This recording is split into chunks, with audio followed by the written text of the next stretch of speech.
সম্রাট একটু বেশিই পরিষ্কার পরিচ্ছন্ন থাকতে পছন্দ করে দেখছি।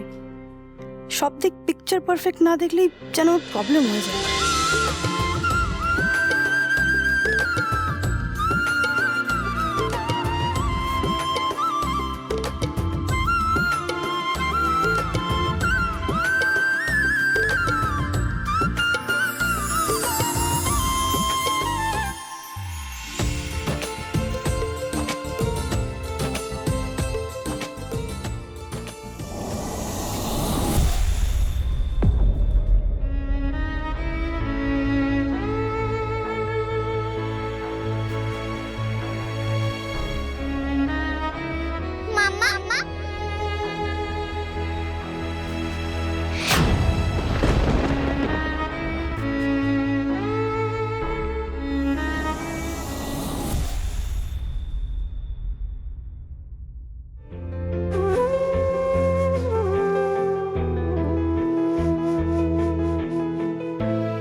এ ভাই, আমরা কিছু খাই? দাদা নিজে কিছু খাচ্ছে না, এই অবস্থা আমরা কি করে খাই বল? দাদার মুখের দিকে তাকানো যাচ্ছে না, বুকটা ফেটে যাচ্ছে। দাদার সাথে আমি কথা বলি। বউ সেখানে, তোর কি মাথা খারাপ হয়ে গেছে? একটু আগেই তো ঝাড় খেলাম, আবার ঝাড় খাবো? ঠিকই বলেছিস, ঝাড়ও খাবো না, খাবারও খাবো না। দাদা অনেক স্বপ্ন দেখেছিল রে, সব ভেঙে গেল। ঠাকুর, তুমি দাদার সাথে এটা ঠিক করলে না, তুমি একদম ঠিক করলে না, ঠিক করলে না।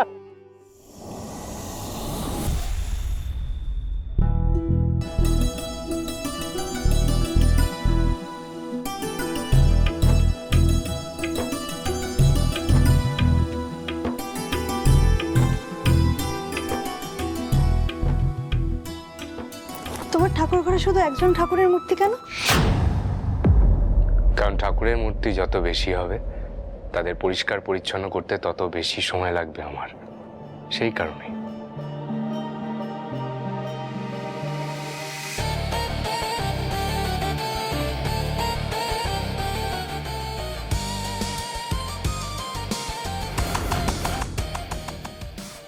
পরিষ্কারই তো আছে, আবার মুচ্ছ কেন? পরিষ্কার দেখতে লাগছে মানেই যে সেটা পরিষ্কার তার কোনো মানে নেই।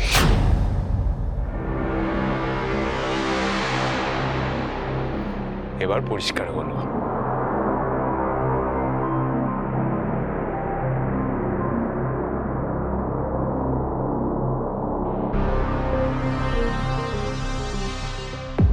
এবার প্রদীপ জ্বালাও।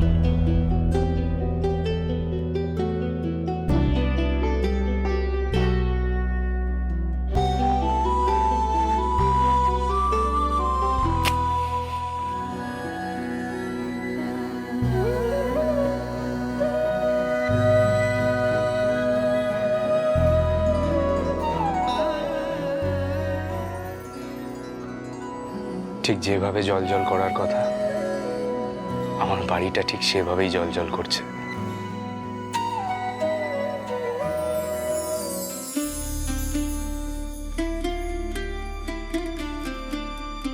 তুমি কি এভাবেই হা করে আমার দিকে তাকিয়ে থাকবে, নাকি হাত জোর করে প্রার্থনাও করবে?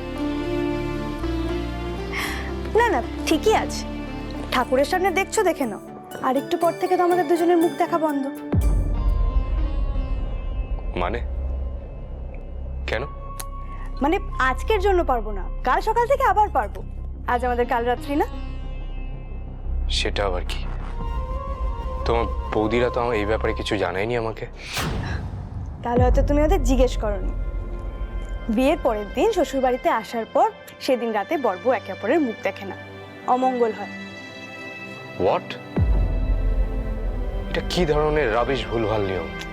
না না, ভুলভাল না, মঙ্গল অমঙ্গলের জন্য এগুলো মানতে হয়।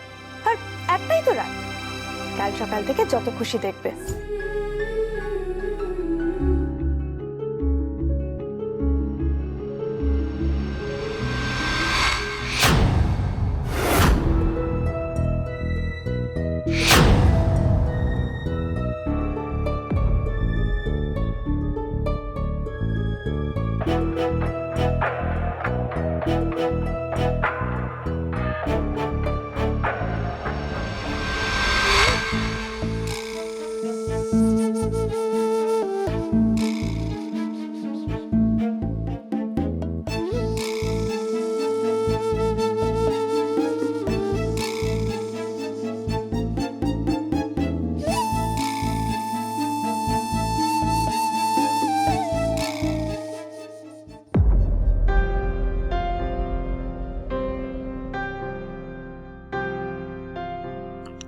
বাপরে বাপ, সম্রাট একটু বেশিই পরিষ্কার পরিচ্ছন্ন থাকতে পছন্দ করে দেখছি।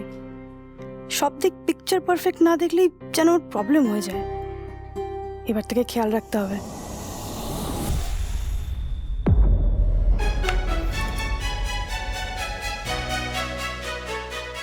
বিনা, আমাকে আদা দিয়ে 1 কাপ দুধ চা করে দেবে গো। ও বাবা, বললাম আর এসেও গেল। তুমি বাপের বাড়ি আসা মানে ঘন্টায় ঘন্টায় কি কি অর্ডার করতে পারো সে আমার মুখস্থ দিদি ভাই। আচ্ছা আচ্ছা, চুমুক দিয়ে দেখো দেখো, চা পাতা মিষ্টি সব ঠিক আছে তো? খুব ভালো, খুব ভালো, ভগবান তোমার মঙ্গল করুক।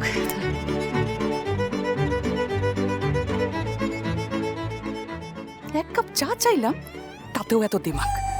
মেয়েরা বাপের বাড়িতে আসে কদিন আরাম করতে, পায়ের ওপর পা তুলে থাকতে, সেখানে আমাকে ঠিক কাজ করতে বসিয়ে দিয়েছে।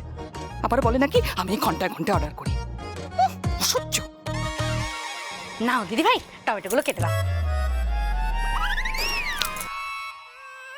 কি হলো, কি ভাবছো? না, ভাবছি ওটাই, আমরা যদি এখন ঝিনুকে শ্বশুর বাড়িতে থাকতাম কি আনন্দই না হতো। হ্যাঁ বল।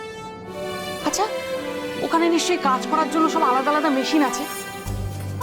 পায়ের ওপর পা তুলে কয়েকটা দিন কাটিয়ে আসতে পারতাম, এই আর কি। তা না, সবজি বেছেই চলেছি আর টমেটো কেটেই চলেছি। দেখো দিদি ভাই, আমরা চাইলেও তো সম্রাটের বাড়ি গিয়ে সারাটা জীবন থেকে যেতে পারতাম না বলো। সেই তো 1 সপ্তাহ পর পুরোনো জীবনই ফিরতে হতো, তাই না? অঞ্জু, তোদেরকে আপ্যায়ন করার মতো সম্রাটের বাড়িতে কেউ নেই।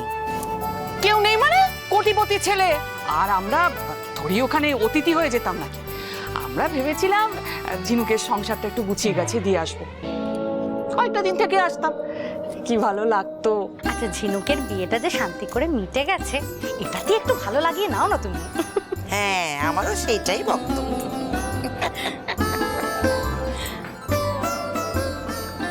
ও দিদি ভাই, তুমি চাটা খাবে না? হ্যাঁ, ঠান্ডা হয়ে গেলে আমাকে দিয়ে আবার গরম করাবে তো। আরে খেয়ে নাও না। টমেটোগুলো কেটে দিও কেমন? হ্যাঁ।